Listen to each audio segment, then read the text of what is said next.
Assalamualaikum warahmatullahi wabarakatuh. Masih bersama Spot Horor. Kali ini aku akan membawakan sebuah cerita horor tentang Rogo Geni.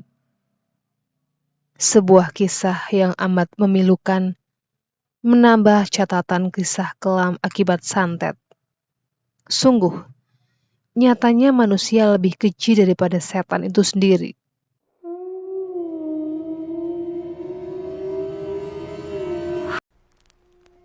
Sudah 11 hari istriku begini, Ki. Dokter sampai bingung sakitnya apa. Gak masuk akal kan? Bayu meratapi kondisi Rita, sang istri yang tengah terbaring lemah di atas ranjang dengan kondisi tak lazim. Bercak luka bakar yang tak kunjung mengering terus melebar di permukaan kulit Rita. Badannya membiru dan aroma bau busuk bangkai menguar amat menyengat. Tolong Rita, Ki. Melas Bayu pada sosok yang dipanggilnya Aki, orang pintar dari pelosok timur Jawa. Dia diikat Banaspati. Banaspati adalah sebutan untuk hantu atau jin yang memiliki ilmu hitam sangat tinggi, berbentuk menyerupai api terbang dan sering muncul menakuti manusia. Aki menerangkan bahwa Rita terjerat santet Rogo Geni, santet yang menggunakan makhluk Banaspati. Korban santet Rogo Geni amat berbahaya. Dia bisa mencelakakan siapapun yang menghalangi tujuannya, karena tubuhnya dikendalikan atau dirasuki oleh jin. Menurut Aki, Rita harus diselamatkan sebelum 40 hari. Jika tidak, dia akan mati. Terjawab sudah. Mengapa semenjak Rita sakit, hampir setiap malam Bayu melihat kepala terbang yang terbakar bak bola api. Kemudian satu bola api itu membesar, kemudian meledak membentuk bola-bola api lainnya. Bayu gemetar ketakutan. Dalam hati, dia merapal doa-doa agar terhindar dari mara bahaya yang lebih buruk. Kamu hati-hati, di raga ini sudah bukan lagi istrimu. Pandangan Aki tertuju pada luka-luka lebam di bagian wajah dan bekas cakar di tangan Bayu. Ritual pembersihan hanya bisa dilakukan di hari lahirnya. Sementara, ikat kuat istrimu, jangan sampai dia lepas. Campur air ini dengan kembang 7 rupa, lalu basuhkan ke luka-luka bakar Rita. Yang sabar, nak. Aki pamit dulu. Lelaki tua itu memberikan secari kertas berisikan daftar perlengkapan ritual yang harus disiapkan oleh Bayu.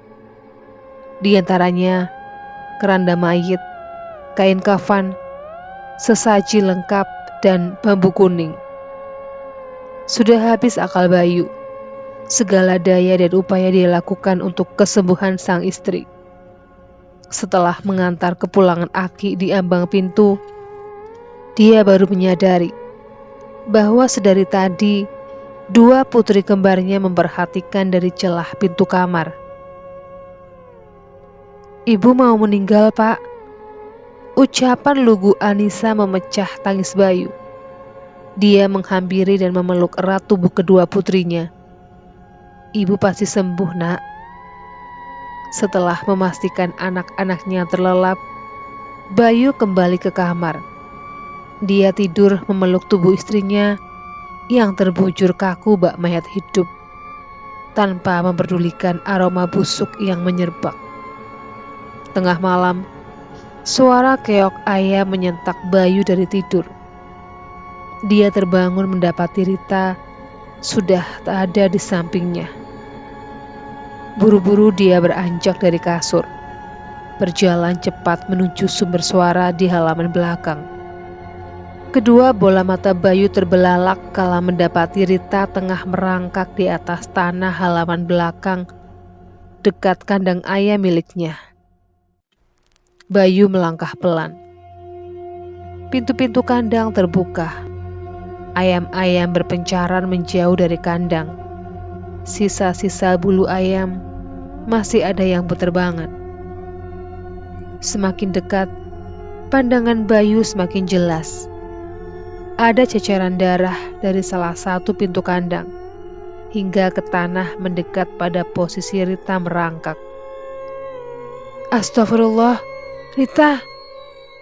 Spontak Bayu berteriak.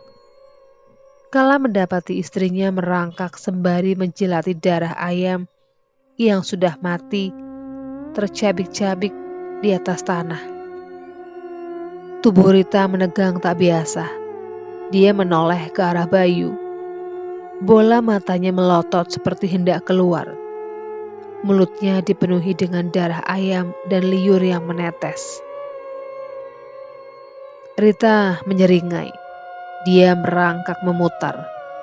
Gesturnya benar-benar seperti binatang. Namun tak lama, raut wajah Rita berubah sendu. Mas, tolong mas, panas. Suara itu, suara yang amat dia rindukan. Segala ketakutan luruh seketika. Bayu mendekap tubuh Rita, merasa terisak. Namun, detik berikutnya, suara berat dan serak berbisik kuat di telinga Bayu dari mulut Rita. Yang mengejutkan adalah tiba-tiba, sekeras mungkin bahu Bayu digigit oleh Rita, hingga dia refleks menjatuhkan diri ke belakang guna menghindari Rita yang kembali menyeringai lebar. Rita tertawa memekik. Secepat kilat dia melompat seperti binatang menerkam lalu mencekik Bayu. Kedua mata Rita berwarna putih penuh bergaris urat-urat biru seperti matanya berbalik. Ikut aku ke neraka. Suara berat itu mengucap riang dengan kepala menggolek-golek ke kiri dan kanan. Bersamaan dengan adzan subuh yang berkumandang. Tubuh Rita melemas di atas badan Bayu. Bergegas, dia menggendong tubuh istrinya kembali ke ranjang. Kini dia tahu alasan mengapa Aki menyuruhnya mengikat Rita erat di atas ranjang. Mengesampingkan rasa tega, seutas tali tambang melilit erat di tiap-tiap pergelangan tangan dan kaki Rita yang dikaitkan ke ujung-ujung dipan kasur. Tak pernah terbayangkan di benak Bayu sebelumnya. Dia melihat Rita dalam dua sosok berbeda. Dalam satu waktu, satu sosok istrinya, dan satu lagi rupa yang amat mengerikan yang rasanya ingin dia bunuh saat itu juga untuk menyelamatkan diri. Ketika langit sudah membiru, Bayu sudah pergi untuk mencari perlengkapan ritual yang diminta Aki. Mengingat besoklah waktu hari lahir Rita. Dia sengaja pergi pagi-pagi buta sebelum anak-anaknya terbangun. Pagi itu Bayu merasa khawatir meninggalkan kedua putrinya di rumah bersama Rita meskipun sudah diikat dan kunci rapat pintu kamar tempat Rita berbaring. Sepanjang perjalanan, dia merenungkan kesalahan apa yang diperbuat, sampai menyakiti hati orang lain hingga tega berbuat seperti ini kepada Rita. Dia meyakini bahwa orang yang melakukan ini pastilah yang berkaitan dengan Bayu. Karena sejauh yang dia kenal, istrinya jarang sekali berbaur dengan orang lain. Selama ini dia menjadi ibu rumah tangga yang fokus mengurus anak-anak. Semenjak Rita sakit, Bayu tak lagi memperdulikan bisnisnya. Dia malah mempercayakan operasional usahanya pada karyawan yang dia percaya. Bayu adalah seorang pengusaha mebel yang merintis usahanya dari nol. Meskipun begitu, perkembangan usaha Bayu terbilang pesat. hingga kini memiliki beberapa cabang toko mebel yang tersebar di kabupaten tempatnya tinggal hingga ke kota sebelah. Ada satu yang aneh ketika dia membeli sesaji di satu toko rampe terdekat dari rumahnya. Pemilik toko rampe itu menanyakan Rita, seperti kawan lama yang saling mengenal. "Pak Bayu, ibunya kemana? Biasanya ibu yang kesini," ujar wanita paruh baya pemilik toko rampe sesaji. "Ah, di rumah lagi gak enak badan," jawab Bayu gagap. Namun hal itu tak lantas dibawa pusing oleh Bayu. Dia menerka bahwa istrinya memang sering belanja ke pasar ini. Tentu saja dia menjadi akrab dengan para pedagang. Setelah memastikan semua lengkap, Bayu bergegas kembali ke rumah. Setibanya di rumah dia mengurus anak-anaknya. Kemudian membasuh tubuh Rita yang masih tak sadarkan diri dengan air dari aki yang dicampur kembang 7 rupa dalam satu wadah baskom. Luka-luka bakar Rita kian melebar. Bahkan di bagian lengannya ada gelembung-gelembung berisi nanah yang siap meletus. "Kenapa bisa begini, Bu?" gemetar. Bayu menahan tangis. Langit berganti gelap. Sepanjang hari ini tak nampak keanehan Rita seperti hari-hari sebelumnya, yang mana terkadang dia gemetar meronta-ronta, tubuhnya tegang ataupun kejang-kejang. Bayu tersenyum simpul. Sampai hari ini pun dia masih menganggap bahwa istrinya hanya sedang tidur beristirahat karena terlalu lelah mengurus dirinya dan anak-anak. "Gak apa-apa, Bu. Ibu pegel. Istirahat wae yo." Bayu mengecup kening Rita penuh kasih. Sebelum terlelap, Bayu memanjatkan harap dan doa agar hari esok ritual pembersihan dengan aki dapat berjalan lancar. Tengah malam, suara anak kecil berlari-lari di ruang tengah, menjemput alam sadar Bayu. Jam di dinding menunjukkan pukul 2 dini hari. "Anissa? Anira?" Dalam benak Bayu heran. Tak biasanya anak-anak terbangun dan bermain tengah malam seperti ini. Bayu beranjak pelan. Dia sempat menoleh ke Rita yang masih terbaring di sampingnya. Pelan, Bayu melangkah keluar kamar. "Anira, Anissa." Dia terus memanggil-manggil nama putrinya. Namun tak ada jawaban. Disusuri ruang tengah hingga dapur, tapi dia tak menemukan apapun. Dari arah belakangnya melintas anak-anak yang berlari tertawa riang ke arah kamar. Bayu segera menyusul. Akan tetapi kedua anaknya juga tidak ada di kamar. Cemas mulai menggelayutinya. Dia berbalik ke ruang tengah. "Anissa? Anira?" Panggil Bayu lebih keras. "Mas?" Darah Bayu seketika mendesir ke kepala. Bulu romanya meremang ketika mendengar suara Rita memanggilnya dari arah kamar.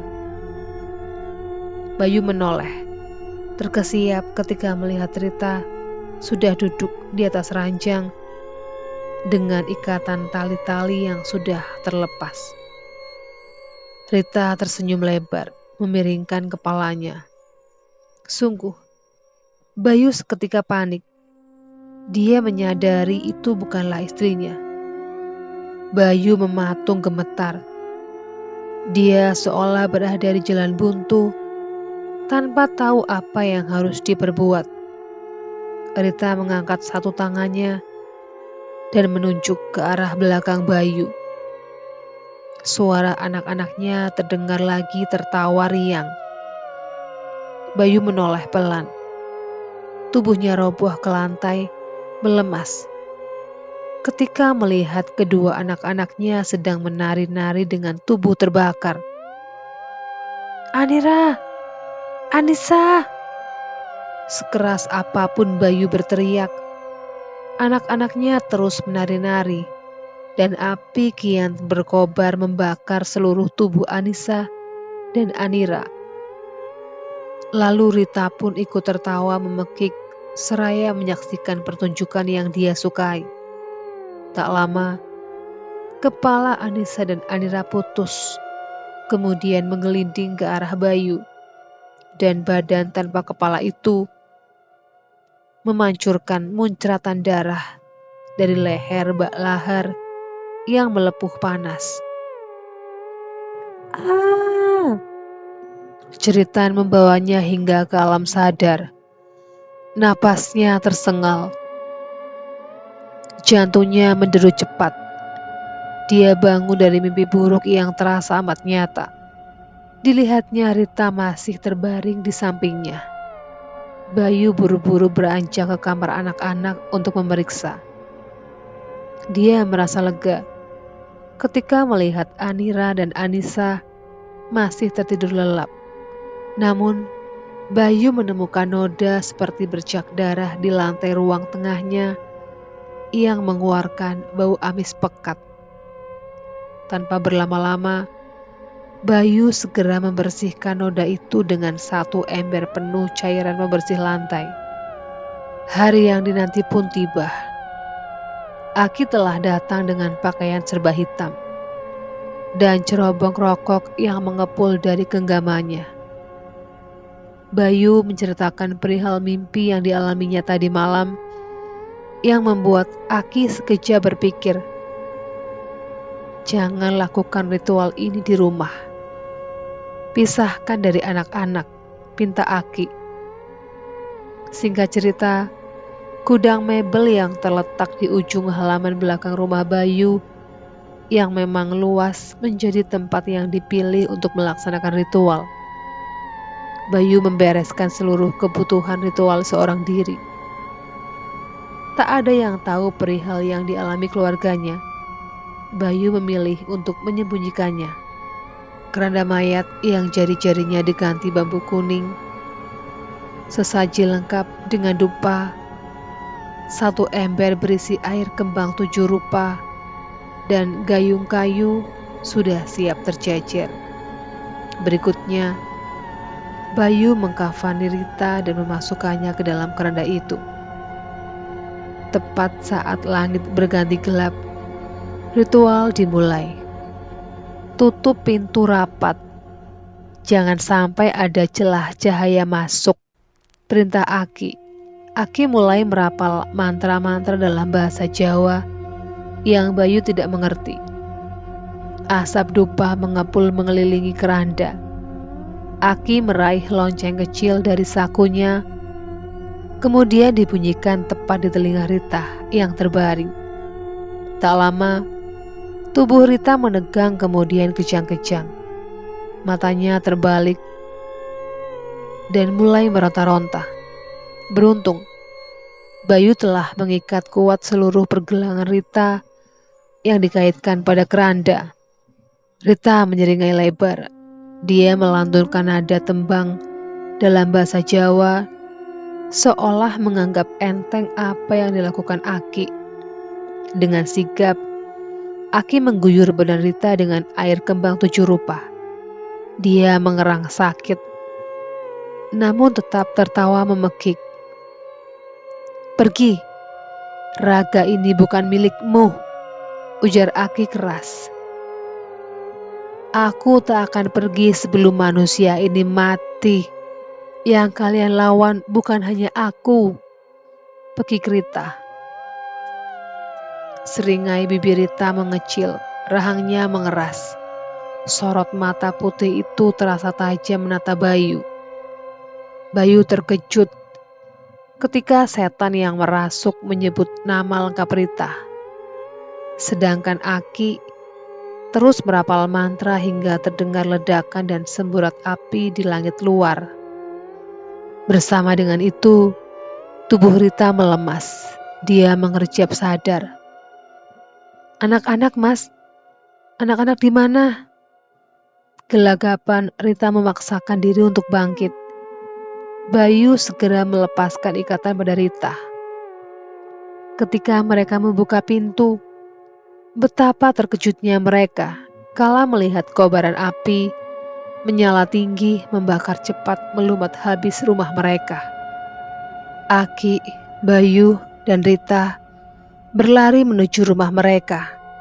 Namun mereka kalah cepat dengan api yang telah lebih dulu meluluh lantakan satu bangunan besar.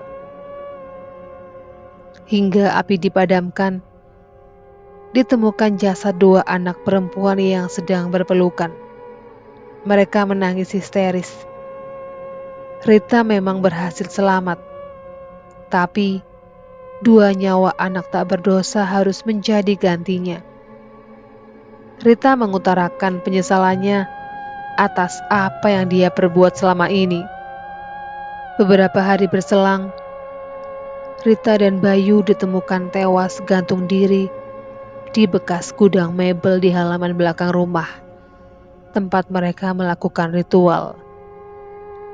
Kita sama-sama ketahui bahwa santet di Indonesia memiliki berbagai macam jenis. Santet gak melulu tentang boneka, buhul, atau semacamnya. Bahkan ada juga santet yang tanpa media sekalipun. Namun semuanya kejam. Semuanya menggunakan jin sebagai perantara untuk menyakiti manusia. Tak jarang, ritual yang dilakukan pun serupa atau ada kesamaan. Demikianlah kisah yang begitu menyeramkan tentang santet Rogo Geni. Sekian dulu video kali ini, jumpa lagi di video berikutnya. Assalamualaikum warahmatullahi wabarakatuh.